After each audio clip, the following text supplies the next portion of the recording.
In ancient Egypt, if a woman thought she might be pregnant, she urinated on bags of wheat and barley and waited to see if the seeds sprouted. That sounds like something a drunk person would invent. But in 1963, a team of researchers at a university in Cairo decided to actually test it. They collected 48 urine samples, dripped them onto seeds in Petri dishes, and waited. Not a single sample from a man or a non-pregnant woman produced any growth, but 70% of the pregnant samples sprouted. A 3,000-year-old pregnancy test, validated in a peer-reviewed journal. This is the story of how the world figured out pregnancy and the bizarre history behind it. It was roughly 1350 BCE in ancient Egypt, the era of pharaohs Seti I and Ramses II. A scribe copied medical instructions onto a papyrus scroll that would eventually end up in the Berlin Museum, catalogued as Papyrus Berlin 3038.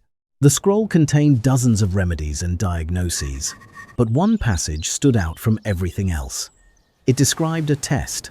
A woman was to urinate daily on 2 separate bags, one filled with wheat and one filled with spelt, and wait. If both bags sprouted, she was pregnant. If the wheat grew first, the baby would be a boy. If the spelt grew first, a girl. If nothing grew at all, she was not pregnant. That is a nearly 4,000-year-old pregnancy test written on papyrus.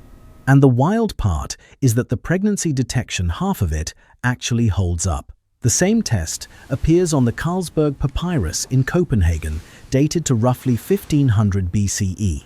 It appears again on Temple Library Papyri, translated as recently as 2018 by a University of Copenhagen scholar named Sophie Chiot. Egyptologists believe the surviving Berlin Scroll is itself a copy of something older, meaning the underlying medical tradition likely stretches back to around 1850 BCE, the Middle Kingdom. That makes this test closer to 3,800 years old.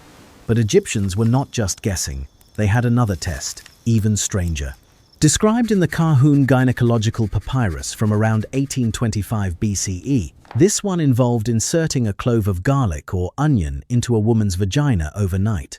If her breath smelled of garlic the next morning, her reproductive passages were considered open and she was fertile. The Egyptians imagined the body as a network of internal channels they called the Metu system, and they believed the reproductive tract connected directly to the rest of the body. It sounds absurd. But the logic behind it, that the body is an interconnected system and that fertility depends on open pathways, was not entirely unreasonable as a first attempt at anatomy. There is a reason this story keeps resurfacing thousands of years later. Because in July of 1963, a physician and medical historian named Paul Galiaungi decided to actually run the Egyptian test under laboratory conditions. His team at Ain Shams University in Cairo collected 48 urine samples. 2 came from men, 6 came from non-pregnant women, 40 came from pregnant women. They dripped each sample onto wheat and barley seeds in Petri dishes and held them at 25 degrees Celsius for 3 to 5 days. Not a single sample of male or non-pregnant urine produced any germination at all. Of the 40 pregnant samples, 28 sprouted. That is exactly 70%. The sex prediction half collapsed completely, predicting correctly in 19 out of 40 cases, which is what you would get from flipping a coin. But the pregnancy detection worked. The current best explanation, supported by a 2010 study in a German research journal, is that elevated estrogen levels in pregnant urine, particularly placental estriol, stimulate seed germination. The ancient Egyptians had identified a pregnancy biomarker in urine roughly 3,000 years before the word hormone even existed. That is not a typo, by the way. The same garlic and onion logic traveled west. By 400 BCE, the Hippocratic corpus in ancient Greece had built an entire theory of pregnancy diagnosis around what classicist Helen King calls the open tube model of the female body. Greek physicians believed a continuous passage ran from a woman's vagina to her mouth. Pregnancy sealed this tube, so the test was the same one the Egyptians had used, but with the logic inverted. Insert a clove of garlic or onion vaginally at bedtime. Sniff the woman's breath the next morning. If she smelled of onion, she was not pregnant because the smell had traveled freely through an open body. If her breath was clean, she was pregnant because the tube was sealed. This test has zero scientific basis. It persisted in French folk medicine for 2,200 years anyway. Hippocratic physicians also prescribed a honey water draught at bedtime, where cramps the following morning supposedly indicated pregnancy. They had sex prediction rules too. A woman carrying a boy keeps her good complexion. A woman carrying a girl gets facial spots. None of it worked, but most of it was still being taught in European medical schools 2,000 years later, which, looking back, was either incredibly brave or incredibly stupid. The genuine breakthrough of ancient gynecology came from a physician named Soranus of Ephesus, who practiced in Rome under emperors Trajan and Hadrian around 100 to 138 CE. His 4-volume work on gynecology was the authoritative obstetric text for 1,500 years. St. Augustine called him the preeminent author of medicine. And Soranus broke from the magical thinking of his era entirely. He recommended observing what we would now recognize as real, clinically valid signs. Cessation of menses, closure of the cervix on examination by a midwife, breast tenderness with nipple darkening, nausea, fatigue, the food cravings he called kisser, what modern medicine still calls pregnancy picker. Soranus was essentially right about pregnancy diagnosis 19 centuries ago. Western medicine then forgot him for a millennium. You would think someone would have preserved his work as the standard. Nobody did. The same knowledge that Soranus had recorded gathered dust, while medieval Europe invented its own diagnostic system. It was called uroscopy, the visual examination of urine in a round-bottomed glass flask called the matula. The matula became the medieval doctor's symbol, the way the stethoscope is today. The technique reached Europe through Byzantine and Arab physicians, particularly Isaac Judaeus in the 9th century and Avicenna in the 11th. The visual centerpiece was the urine wheel, a circular diagram with 20 flasks of differently colored urine arrayed around the rim, each linked to specific diagnoses. Jaundice, kidney stones, dropsy, pregnancy, even imminent death described as black as a raven's feather. The most famous printed version appeared in Johannes de Ketham's Fasciculus Medicinae, published in Venice in 1491, the first illustrated printed medical book. Physicians examined urine for color, clarity, surface foam, the cloud floating in the middle, and the sediment at the bottom. Some treatises claimed a skilled practitioner could see the figure of a tiny baby in the flask itself. Patients commonly sent their urine by messenger to physicians who never saw them in person. In 1334, the towns of Vic and Moncada in Aragon shared a doctor 60 kilometers away who diagnosed entirely by mailed urine. By the 16th and 17th centuries, popular practitioners outside the universities had earned the nickname piss prophets. These were itinerant urine readers who set up market stalls and diagnosed pregnancy, disease, virginity, and the future. A London physician named Thomas Bryan wrote a 1637 exposé titled The Pissay Prophet to discredit them.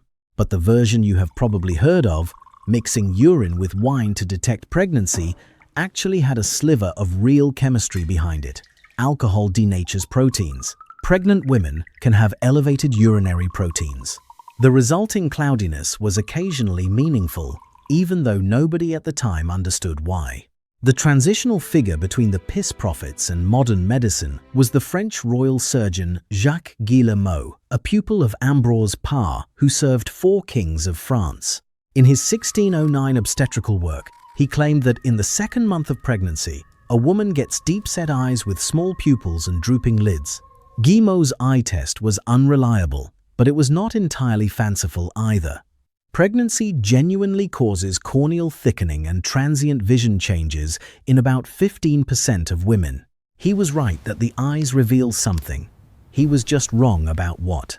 Earlier still, the female practitioner Trota of Salerno, the Dame Trot that Chaucer mentions in the Canterbury Tales, had produced 12th century Latin gynecological texts recommending a bran test. Both partners urinated into separate pots of bran, and if one stank or grew worms after 10 days, that partner was infertile. Every era had its own version of the test. Every era was convinced it had figured it out. Meanwhile, the rest of the world had been developing its own methods. In classical China, physicians relied on the slippery pulse, described in the foundational Huangdi Neijing from around 200 BCE as feeling like pearls rolling across a jade plate. A healthy young woman whose radial pulse showed this smooth, rolling quality was diagnosed pregnant. A 2025 study, published in Scientific Reports, used pulse sensor devices and machine learning to test this ancient method, and achieved 80% accuracy, detecting early pregnancy from pulse waveform alone. 91% with auxiliary parameters, a partial vindication of a 2200-year-old diagnostic technique. In classical India, the Ayurvedic texts Charaka Samhita and Sushruta Samhita described pregnancy through grouped signs called Garbhini Lakshanas, including cessation of menses, nausea, darkening of nipples, foot swelling, and food cravings. The Sanskrit term Daurida, meaning the woman with two hearts, captures pregnancy more poetically than any phrase modern medicine has produced. And in Persia, Avicenna, writing his canon of medicine around 1025 CE, described pregnant urine as off-white and thin, with small grains floating in it. He was the first to identify what 19th century Western doctors would rediscover and call chiastine, the protein film on pregnancy urine. Western medicine credited a French physician named Norche in the 1830s, roughly 800 years after Avicenna had already written it down. If you're finding this interesting, hit subscribe. I cover stories like this every week. By 1927, the story had leaped forward 2,000 years to a laboratory at the Charite Hospital in Berlin. Two Jewish physicians, Selmar Aschheim and Bernhard Zondek, published a series of papers describing what became the Aschheim-Zondek test. The procedure involved injecting a pregnant woman's morning urine into immature female mice over several days. After roughly 100 hours, the mice were killed and their ovaries examined. Enlarged ovaries with corpora lutea meant pregnancy, with 98 to 99% accuracy as early as 5 days after a missed period. By 1931, the test had been performed 5,515 times. Aschheim and Zondek had unknowingly discovered the diagnostic use of human chorionic gonadotropin, though HCG itself would not be named for another 20 years. The discovery that would reshape women's medicine for the next century came from two scientists working in a country that was about to turn on them. In 1933, both Aschheim and Zondek were dismissed from their posts by the Nazis. Zondek fled to Palestine. Aschheim fled to France. The country that created the modern pregnancy test exiled both of its inventors. The next variation came from Maurice Friedman and Maxwell Lapham at the University of Pennsylvania, who published a rabbit-based version of the test in 1931. This is where the famous American euphemism, "the rabbit died," comes from. Through the 1940s, 50s, and 60s, the phrase meant a positive pregnancy test. But the reality behind the slang is grimmer than the joke. The rabbit always died, in every single test, whether the woman was pregnant or not, because the only way to read the result was to kill the animal and dissect its ovaries. Friedman himself once quipped that the only more reliable test is to wait 9 months. Then came the frogs. The British zoologist Lancelot Hogben, working in Cape Town in the early 1930s, discovered that injecting hormones into the African clawed frog Xenopus laevis caused it to lay eggs. By 1933, the Hogben test was clinical reality. Inject a pregnant woman's urine into a female frog's dorsal lymph sac, and within 8 to 12 hours, the frog would lay eggs if HCG was present. The frog test was faster than the mouse test, cheaper than the rabbit test, and most importantly, the frog survived and could be reused. Through the 1940s and 50s, thousands of these frogs were shipped from southern Africa to hospitals around the world, where teams of female technicians spent their days injecting frogs with the morning's urine samples. The frog test had one consequence nobody saw coming. The global trade in Xenopus laevis is now widely blamed for spreading a fungal disease called chytridiomycosis, responsible for catastrophic amphibian die-offs worldwide. A pregnancy test helped trigger an ecological disaster. If you are wondering how that is even possible, so is everyone else.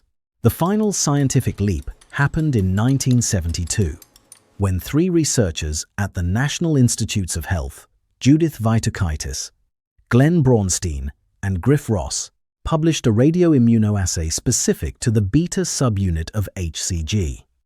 Vitukaitis had figured out that the beta subunit was what made HCG immunologically unique.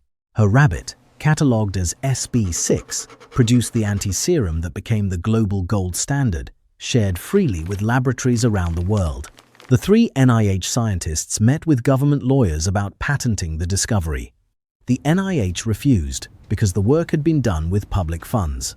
Vitukaitis later explained that they wanted to protect the public from being exploited financially, but the legal counsel would not allow patenting at that time. The 3 scientists never made a penny from what became a multi-billion-dollar industry.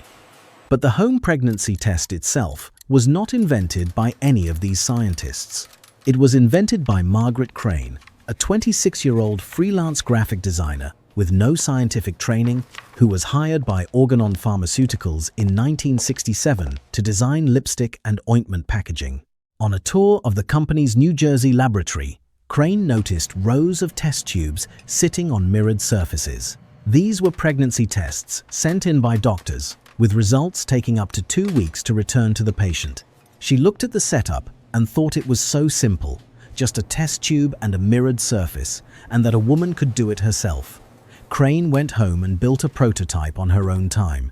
She modeled the case after a paperclip holder sitting on her desk and inserted an angled mirror so the woman could view the result. She filed for the patent as sole inventor. She was required to sign over her rights for $1. She never received the dollar. Organon's all-male executive committee nearly killed the product. They worried the company would lose lucrative laboratory testing business. They worried doctors would resent losing their gatekeeping role. And most revealingly, they worried that women could not be trusted with the results, that they might panic or harm themselves. At a marketing meeting where Organon was reviewing decorative, tasseled and floral alternatives, Crane slipped her plain white minimalist version onto the table. It won. The product launched as Predictor in Canada in 1971. And after FDA approval in 1976, reached American drugstores as EPT, Early Pregnancy Test, in late 1977. It cost about $10, took 2 hours to run, and required refrigeration. The advertising campaign in women's magazines called it a private little revolution. For 45 years, Margaret Crane received no public credit. In 2012, a New York Times feature on pregnancy tests did not mention her at all. She emailed the journalist, and that email finally broke her story open. In 2015, the Smithsonian's National Museum of American History acquired her prototype and a 1970 packaged predictor she had kept in a cardboard box for decades. And even now, the folklore refuses to die.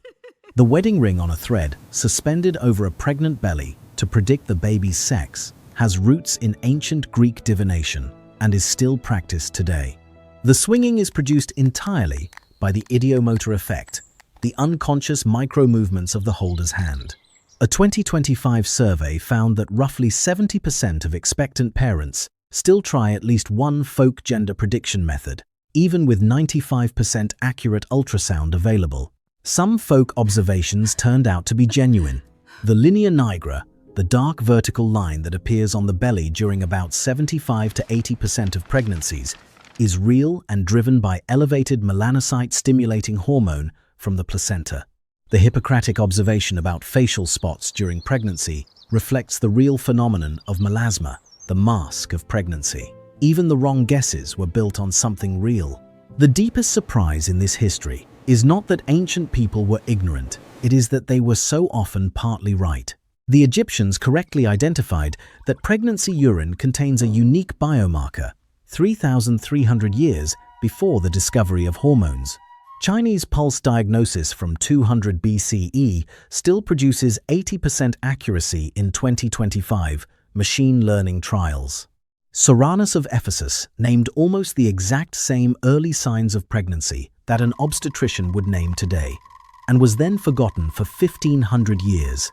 Even the Renaissance practice of mixing urine with wine accidentally exploited the real chemistry of protein denaturation. The cost of each method was paid almost entirely by women, by the women drinking honey water, inserting onions, urinating into pots of bran, watching mice and rabbits and frogs die in laboratories on their behalf, and waiting up to 2 weeks for a phone call from a doctor's office. Margaret Crane's plastic box, modeled on a paperclip holder, finally collapsed that wait into 2 hours of privacy. The home pregnancy test is barely older than most of the women watching this right now. A private little revolution that arrived in 1977 and ended a 3,500-year vigil. The most ordinary object in the pharmacy aisle is, by that measure, one of the most consequential inventions in the history of women's medicine. And the woman who designed it was paid $1 she never received. If you want to see how another everyday object has a history just as strange, that video is on screen now. Click it and I'll see you there.